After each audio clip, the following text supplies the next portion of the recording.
Hello, friends. This is scary, but not for Alabama, but for all the competing schools. Bama's quarterbacks are going to make a difference this year.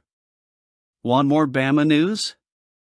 Sign up and keep getting more Alabama news. The opening night of the Alabama Crimson Tide football season was less about spectacular numbers and more about displays of efficiency and maturity, particularly from quarterback Jalen Milroe. Under the watchful eyes of Coach Kalen DeBoer and offensive coordinator Nick Sheridan, Alabama dismantled Western Kentucky with a convincing 63-0 victory, where each touchdown came from quick and incisive offensive plays. The game, while dominated by big plays, did not see Milroe, the starting quarterback, burdened with pass attempts. He threw just 9 times, completing 7 for a total of 200 yards and 3 aerial touchdowns, complemented by an impressive 79 ground yards and 2 additional touchdowns. The strategy seemed clear: maximize effectiveness without resorting to excess. Communication was a constant theme in Sheridan and DeBoer's analysis of Milroe's performance. They praised his clarity and ability to dynamically adjust to the opposing defense. "I thought he saw the game very clearly," Sheridan commented, highlighting Milroe's balance and resilience during the game. DeBoer agreed, noting Milroe's precision and quick decision-making in crucial plays, like the touchdown pass to Kendrick Law, which turned a potentially tight situation into an easy score. Milroe's dynamism was complemented by the explosive debut of wide receiver Ryan Williams. He connected with Milroe for 2 long touchdowns, one of 84 and another of 55 yards, surpassing any reception from the previous season. These moments not only highlighted Milroe's ability as a decisive thrower but also introduced Williams as a significant new threat in Alabama's offensive arsenal. As the game progressed and the lead solidified, it was time for backup quarterbacks, Ty Simpson and Dylan Lonergan, to gain practical experience. Simpson, effective both in the air and on the ground, completed 5 of 9 passes for 66 yards and added a ground touchdown. Lonergan, in turn, showcased his capability with a 16-yard run, showing promise for the future. Sheridan emphasized the importance of communication and leadership from these young quarterbacks, noting how they maintained balance and moved the ball effectively. "They were playing football," Sheridan said, a simple yet profound compliment for quarterbacks just starting their careers at Alabama. Looking ahead, Alabama prepares to face South Florida at Bryant-Denny Stadium, with Milroe aiming to reaffirm his role as a capable and adaptable leader in the Tide's offense. His performance on opening night was a promising announcement of what could be an exciting and victorious journey for Alabama this year, continuing the tradition of excellence under the astute guidance of DeBoer and his coaching staff. And a winning team always needs some tweaks. The adjustment to the new training schedule implemented by Kalen DeBoer at Alabama Crimson Tide reveals more than just a change in routine. It reflects an evolution in the team's philosophy.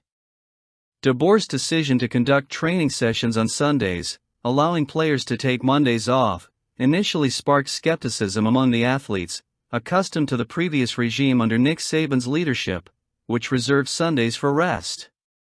However, as the season progresses and Alabama heads into its first full game cycle from Sunday to Saturday, the team is beginning to realize the benefits of this approach. The new structure allows players to put last week's game to sleep effectively, as DeBoer highlighted in a press conference on Monday. This not only helps to clarify focus on immediate challenges but also contributes to more robust physical and mental recovery. Junior offensive lineman Tyler Booker expressed his enthusiasm for the new schedule, noting that it offers a significant advantage. The day off on Monday is not just a welcome break but also an opportunity for players to catch up on schoolwork and spend time with their families, thus balancing the rigorous life of a college athlete with their personal and academic responsibilities. Defensive coordinator Kane Womack, who brought his experience as a head coach at South Alabama, reinforced the importance of effective time management. With increasingly challenging opponents on the horizon, Womack emphasizes the need for players to stay proactive in their preparations. According to him, DeBoer's training structure is not just about adjusting schedules but a thoughtfully crafted strategy to maximize performance and game readiness. This system, while unique in its execution, is representative of De Boer's innovative style. He not only challenges the norm but also adjusts traditional methodology in search of a competitive edge. The measure is a demonstration of confidence in De Boer's judgment and a bet on his vision that a well-rested and prepared athlete is crucial for success on the field. Let's move forward. Even with Bama's compelling victory, Kane Womack identified a specific area for improvement in his unit: effectiveness in creating turnovers. While the Crimson Tide's defense managed to limit the opponent to just 145 total offensive yards and secure a shutout, Womack believes the team missed several crucial opportunities to generate turnovers, a vital component he intends to emphasize in upcoming practices. During a press conference that took place these days, Womack expressed satisfaction with the 2 interceptions by Kean Sabb, which not only significantly contributed to the game dynamics but also helped to lift the crowd's spirits after an initial delay. However, he noted that, despite these successes, the defense could have done more. Womack highlighted the need to transform sacks into sack fumbles, a more impactful way to return the ball to the offense and intensify pressure on the opponent. The comparison with Womack's previous season at South Alabama, where his team forced 22 turnovers, was also used to highlight a crucial point: Alabama needs to step up its game in terms of forcing turnovers. In 2023, Alabama forced 19 turnovers, which, while respectable, is still below the standard Womack set in his previous experiences. The emphasis on creating turnovers is not just about regaining ball possession, it's an integral strategy to destabilize the opponent and create opportunities for Alabama's offense. Womack hopes that by focusing on this area, he can instill a more aggressive and intentional mindset in his players, encouraging them to take the ball, punch, scratch the ball, and exploit every game-changing chance to the fullest. The ability to convert defensive opportunities into turnovers could very well be the key to keeping Alabama's defense not just efficient but decisively intimidating. At the end of the video, you can share your opinion. Zaven Brown, this standout freshman in Alabama football, began his journey on the team with significant prominence, a rare honor for a freshman in such a prestigious program.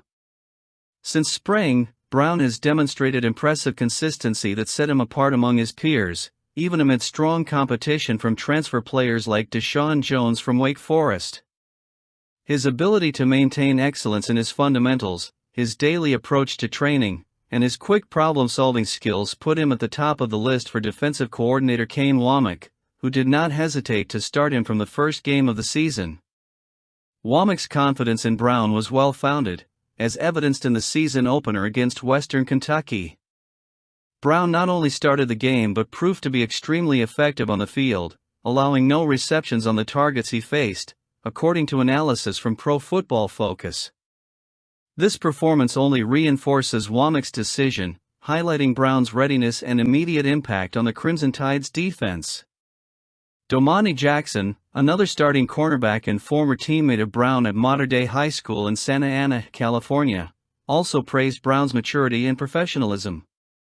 Jackson notes that despite being a freshman, Brown does not act like one.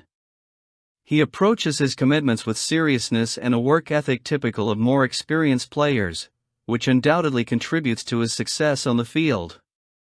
However, despite the promising start, Brown's journey is just beginning.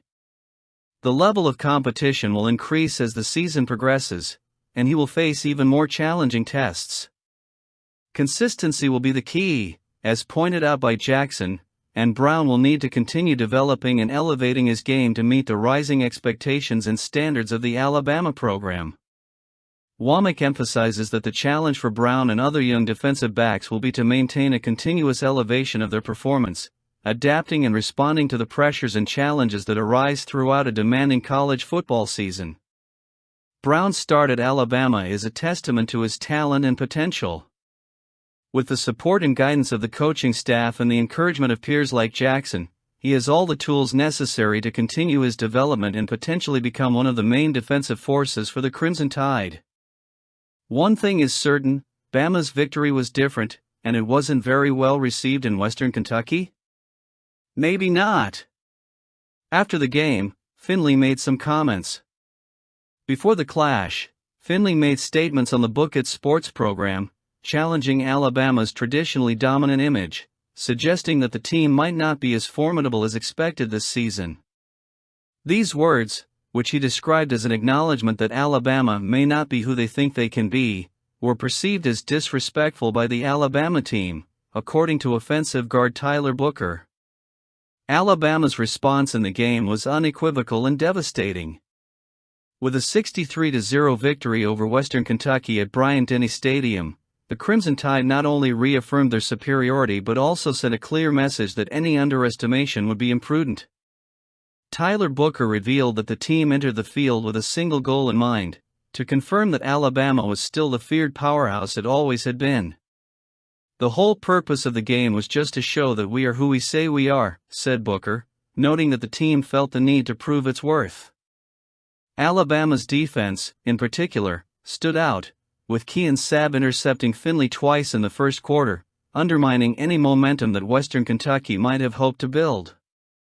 Meanwhile, Alabama's offense demonstrated relentless efficiency, often scoring with 3 plays or less per drive during the first half of the game, a statistic that underlines the class difference between the two teams. Alabama's attitude toward Finley's comments exemplifies how external provocations can be converted into additional motivation. While Alabama players claim that Finley's words were not the sole motivating factor, they clearly added a little fuel to the fire, as expressed by Booker.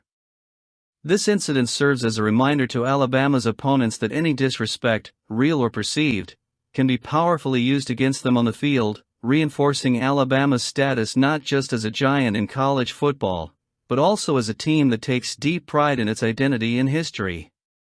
What's your opinion? Comment, it's important.